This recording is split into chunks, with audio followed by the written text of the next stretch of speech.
নমস্কার বন্ধুরা, ডোনার রান্নাঘরে নতুন একটা রেসিপি দেখার জন্য আপনাদের সবাইকে স্বাগত। আজকে আমি আপনাদেরকে বানিয়ে দেখাবো চাল আর ডাল দিয়ে দারুণ একটা স্ন্যাক্সের রেসিপি। আর স্ন্যাক্সটা খেতে কিন্তু দুর্দান্ত লাগে আর স্বাদও খুব সুন্দর হয়। তো ছোটো থেকে বড় কিন্তু সবাই খেতে পারবে, খুব কম সময়ের মধ্যে বানানো হয়ে যায়, মাত্র কয়েকটা উপকরণ দিয়ে কিন্তু বানানো হয়ে যায়। তো আজকে আমার স্ন্যাক্সের ভিডিওটা দেখতে থাকুন, আশা করছি আজকের ভিডিওটা দেখতে আপনাদের সবার খুবই ভালো লাগবে। তো চাল আর ডালের স্ন্যাক্সের রেসিপি করার জন্য আমি কী কী উপকরণ নিয়েছি আপনাদের দেখি। এখানে দেখুন হাফ কাপ মুগ ডাল নিয়েছি, কাল রাত থেকে ভিজিয়ে রেখেছিলাম, দেখুন ফুলে কতটা হয়েছে। আর এখানে হাফ কাপ চাল ভিজিয়ে দিয়েছিলাম, কতটা ফুলে হয়েছে দেখুন। তো আপনারা চাল ডালের পরিমাণটা কমিয়ে বাড়িয়ে নিতে পারেন। আর এখানে দেখুন একটা সেদ্ধ আলু নিয়ে নিয়েছি। তো এবারে চাল আর ডালটা অল্প অল্প করে জল দিয়ে শিলনোড়াতে ভালো করে বেটে নেবো। আপনারা চাইলে মিক্সারেও বেটে নিতে পারেন।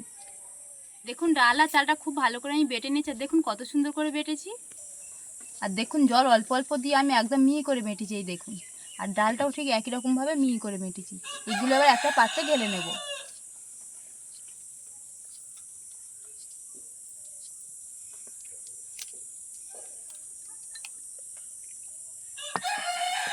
এবার যে সেদ্ধ আলুটা নিয়েছিলাম সেটা এর মধ্যে দিয়ে দেবো, খুব ভালো করে চটকে নেব।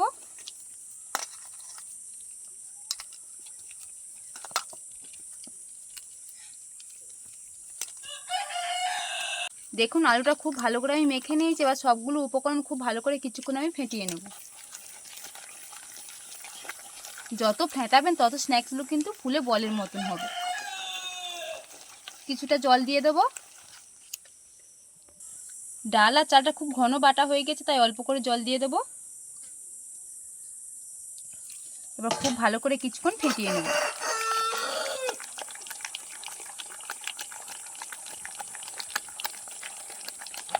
দেখুন চাল আর ডাল আর আলুটা দিয়ে খুব ভালো করে কিছুক্ষণ ফেটে নিয়েছি। আর দেখুন আমি ঠিক এতটা ঘনত্বে রেখেছি। এবার এর মধ্যে যা যা উপকরণ দরকার সবগুলো একে একে আমি দিয়ে দেবো।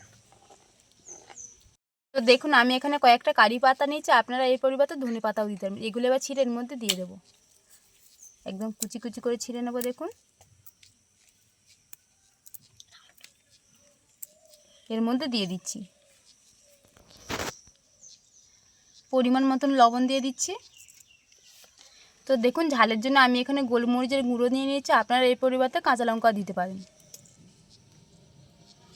তো দেখুন আমি এখানে কিছুটা গোটা জিরে নিয়ে নিয়েছি, এর মধ্যে দিয়ে দিচ্ছি। আরও কিছুক্ষণ খুব ভালো করে আমি ফেটিয়ে নেব।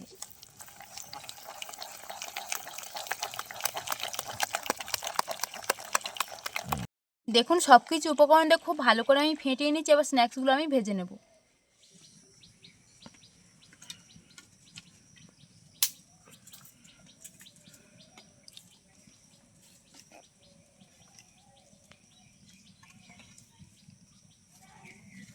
স্ন্যাক্সগুলো ভাজার জন্য উনানটা জ্বালিয়ে নিয়েছি, এবার কড়াটাও গরম হয়ে গিয়েছে।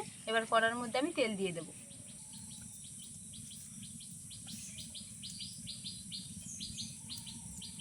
এবার তেলটা ভালো করে গরম করে নেব। তো দেখুন তেলটা খুব ভালো করে গরম হয়ে গিয়েছে। এবার আমি স্ন্যাক্সগুলো ভেজে নেব। আমি আমার পছন্দ মতন ভেজে নিচ্ছি, আপনারা আপনাদের পছন্দ মতন ভেজে নেবেন।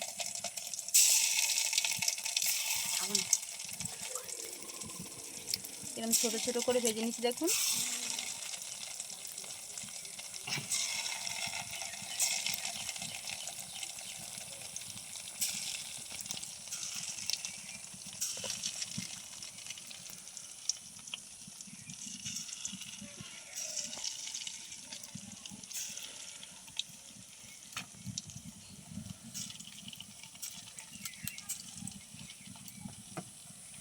দেখুন একটু ভেজে নিয়েছি, এবার একটু উল্টে দেব।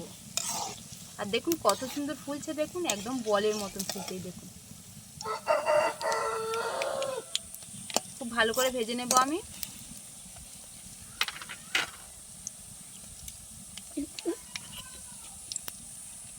দেখুন খুব ভালো করে আমি ভেজে নিয়েছি, এবার আমি তুলে নেব।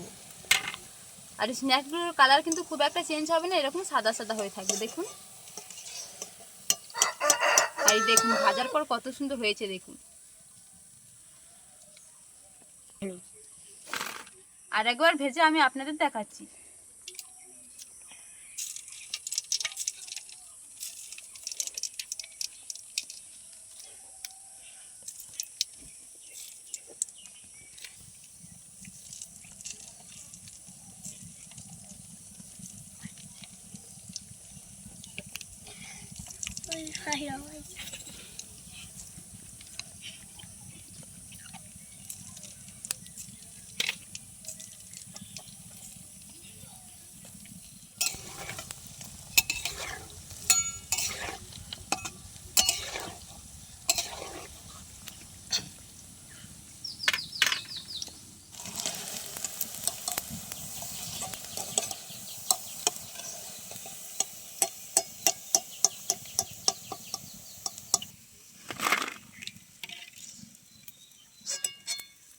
বাকিগুলো একই রকম করে আমি ভেজে নেব।